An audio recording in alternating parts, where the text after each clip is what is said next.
Ganadería, Agricultura y Pesca y la Institucionalidad Pública Agropecuaria no estatal en esta Expo Prado 2015. Invitamos a hacer uso de la palabra al señor Ministro de Ganadería, Agricultura y Pesca. Ingeniero agrónomo Tabaré Aguerre.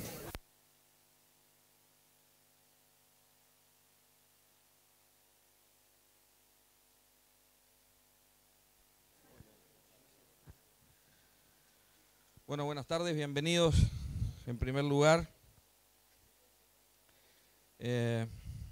Bienvenidos a todos.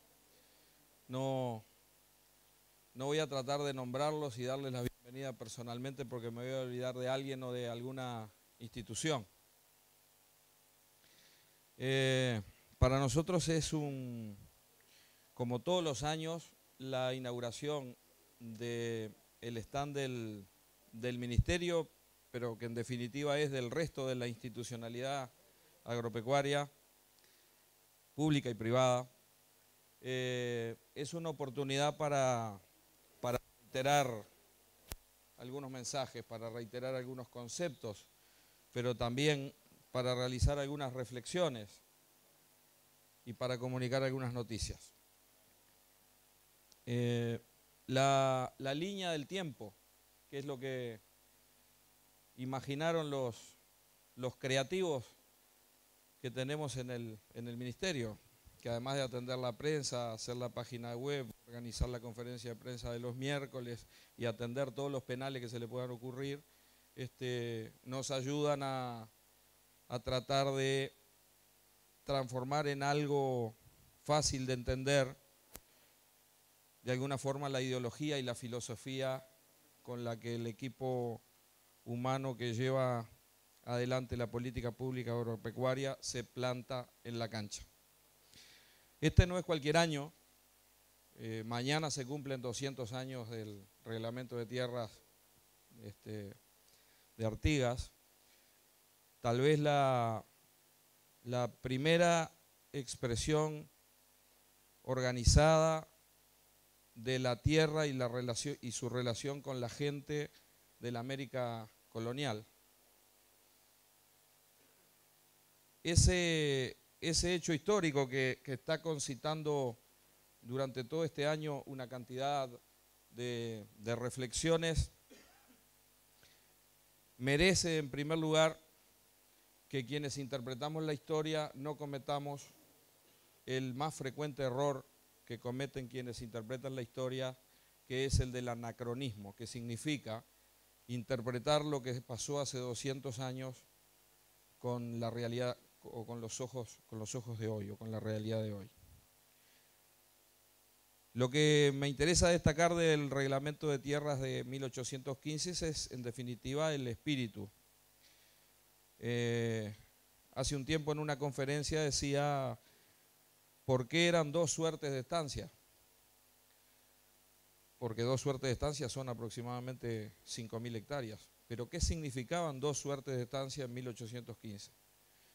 Significaban solamente la posibilidad de producir 120 cueros por año, porque en ese momento no se vendía la carne, no se vendía la leche, no se vendía ni siquiera la grasa. El producto comercializable de un establecimiento ganadero extensivo de 1815 era el cuero, y 120 cueros era lo que precisaba una familia para sobrevivir, y esa es la interpretación histórica con que la escala en ese contexto histórico y en esa economía en la cual nos debemos plantear. ¿Por qué hago esta reflexión? Porque en realidad en esa línea del tiempo, 1815 nos da ese indicador. 1935 es la fundación del Ministerio de Ganadería, que hasta entonces no existía, existía el Ministerio de Industria, pero que tenía su ley de sanidad animal, digamos, su ley sanitaria desde 1910. Ese Ministerio de Ganadería, Agricultura y Pesca que fue sufriendo una metamorfosis de contenido y organizacional a lo largo de estos 80 años, tratando de ir respondiendo a las necesidades del momento, necesidades que muchas veces provenían de las demandas o de las exigencias de los mercados hacia donde iban nuestras producciones, y en función de esas demandas fuimos adoptando nuestra forma. Pero la línea del tiempo termina en el 2055. Seguramente muchos de los que estamos acá no vamos a estar en ese momento, pero nuestra responsabilidad histórica es, después de un periodo formidable de innovaciones de la mano del espíritu de inversión y de riesgo de empresarios nacionales y extranjeros, en momentos donde se puso a prueba la innovación, la capacidad innovativa de nuestros sistemas de producción, y creo que hemos demostrado con creces a lo largo de estos últimos 10 o 12 años cómo hemos respondido como país a esa demanda creciente hasta ahora, y después de esta caída seguramente seguirá siendo creciente porque el mundo va camino a 9.000 millones de habitantes. Después de esa circunstancia y en este momento donde el viento de frente nos obliga a navegar con inteligencia, pero que no nos debe permitir perder el norte, en esta circunstancia estamos obligados y comprometidos no a atender las demandas emergentes del hoy, sino también a comprometernos para generar las capacidades institucionales, sociales, políticas, normativas y productivas del Uruguay 2055. El Uruguay agrointeligente no puede ser simplemente la respuesta rápida, inmediata, más o menos eficiente de las demandas del hoy. Tenemos que atender las demandas del hoy, pero imaginarnos las del futuro.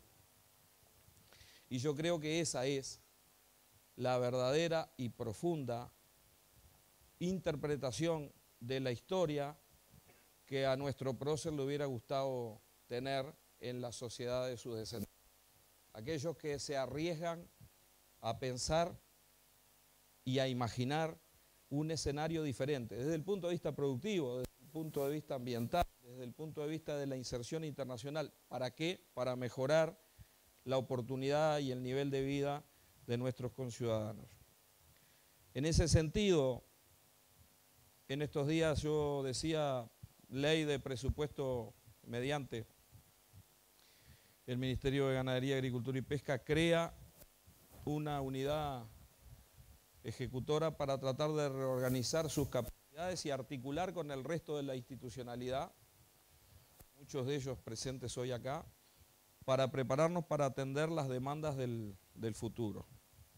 La unidad ejecutora de bioseguridad, que tendrá que ver con toda la dinámica, discusión, análisis y puesta a punto de lo vinculado con la bioseguridad vegetal, con la inocuidad alimentaria, con la defensa alimentaria, concepto nuevo incorporado por los mercados más exigentes como un atributo adicional a los tradicionales de sanidad e inocuidad.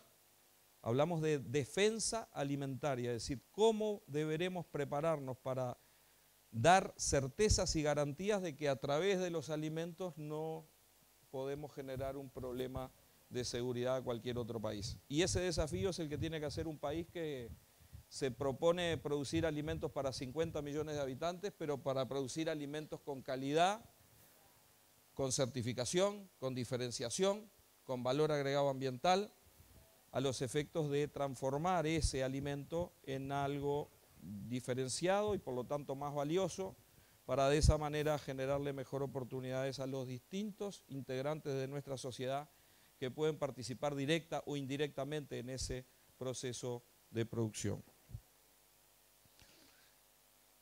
Afortunadamente no solamente imaginamos el futuro y tenemos proyectos largos, con esa visión de tratar de generar lo que nadie hace y tratar de armar lo que otros no hacen, es que pusimos a prueba el quinto de los 5 ejes estratégicos que ha definido el Ministerio en su accionar. ¿Se acuerdan de memoria? Inserción internacional y promoción de la competitividad, intensificación sostenible, que de alguna manera es un elemento central, el concepto de pan para hoy y más pan para mañana, que está en el eslogan central de este stand, tiene que ver con eso, tiene que ver con que interpretar y aceptar, tratar de construir conciencia agropecuaria para que se entienda que el pan de hoy tiene que ver con la actividad agropecuaria, pero más pan para mañana implica duplicar la producción sin afectar la capacidad productiva de esos recursos en el futuro.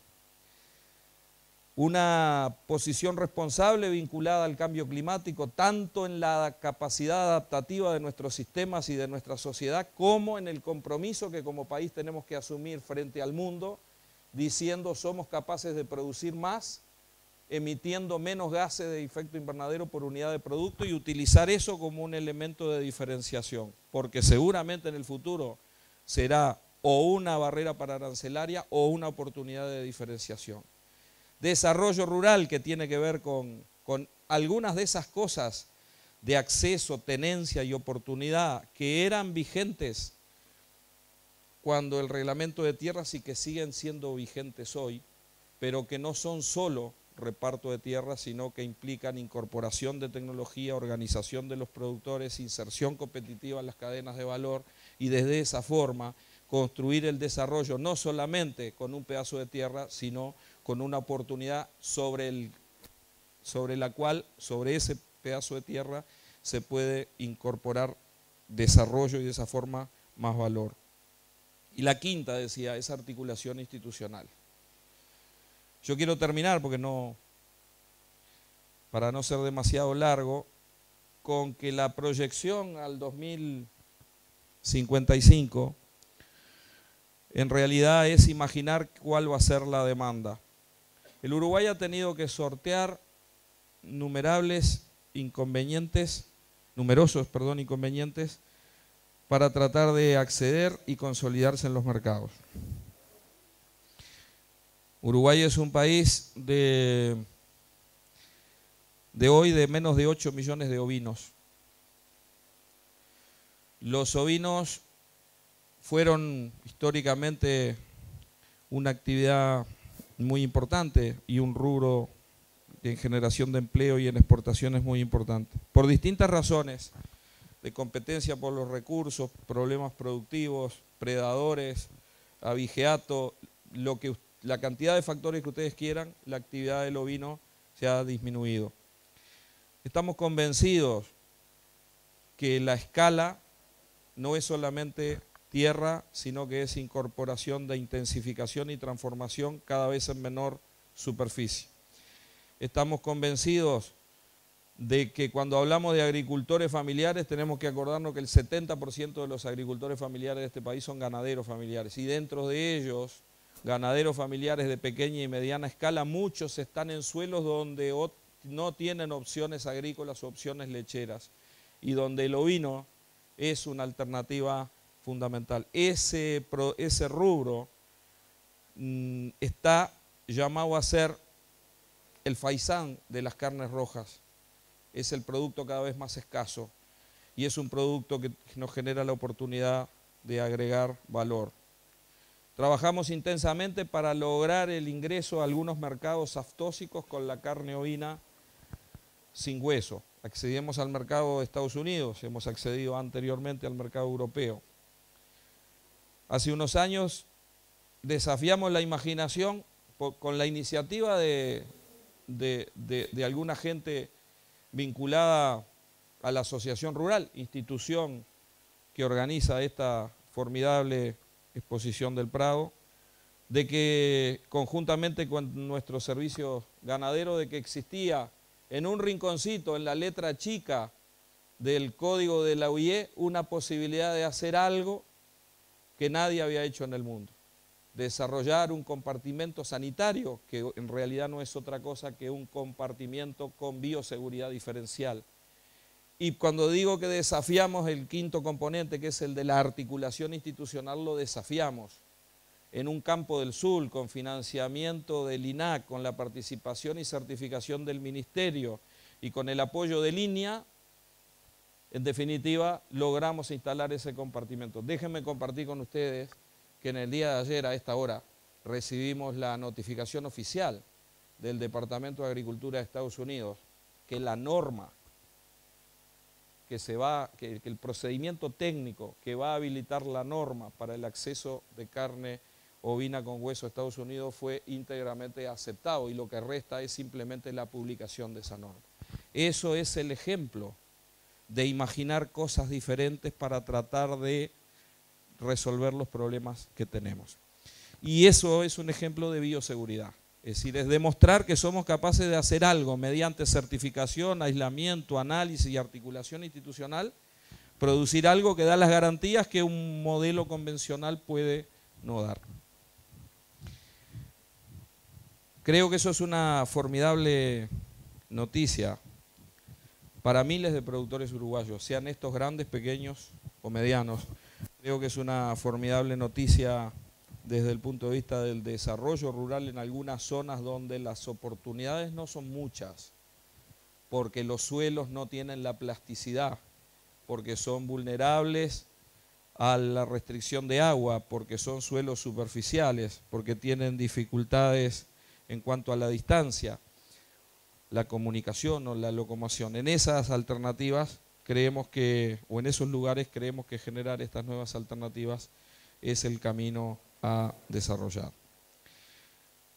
¿Cuánto trabajo, cuántas reuniones, cuánta discusión, cuánto sueño para tratar de lograr esto que parece pequeño, pero que es grande cuando uno lo valora de esa forma? El año, mucho antes de 2055, deberemos haber tenido la inteligencia como para reorganizar nuestro servicio de transferencia de tecnología, que no será una nueva institución, que tendrá que ser obligatoriamente, por la razón del artillero y condicionado por el presupuesto de cada una de las instituciones que integren, el INIA, el Plan, la Dirección de Desarrollo, y he formulado la invitación también al Secretariado Uruguayo de la Lana, que no es un instituto público, no estatal, pero que juega en el partido en la misma cancha que lo jugamos nosotros, para desarrollar aquellos mecanismos que nos permitan proyectos mediantes, proyectos sectoriales y proyectos regionales en una lógica de cadena productiva, con la producción de carne, vacuna y ovina, y con el INAC integrando también a esa institucionalidad, la apuesta a poner en práctica muchas cosas que tecnológicamente se conocen, que tecnológicamente están demostradas, pero que necesitan asistencia técnica o necesitan financiamiento o simplemente necesitan la certeza de que habiéndose logrado el aumento de productividad, el aumento de procreo o la mejora de la carcasa, tengan una adecuada remuneración en la otra punta de la cadena. Y por eso hablaba de la importancia del INAC en este proceso productivo. En los próximos días me invitaban a participar en el lanzamiento del primer programa de futuros de mercado de futuros de carne. También eso es una innovación que no es nueva en el mundo, pero que en Uruguay nunca se ha aplicado. De esta forma, señores, quiero invitarlos a compartir, a conversar, a recorrer la máquina del tiempo que diseñó esta gente. Lamentablemente no va para atrás, pero nos podemos teñir y nos podemos poner peluca, ingeniero Quejel. Muchas gracias.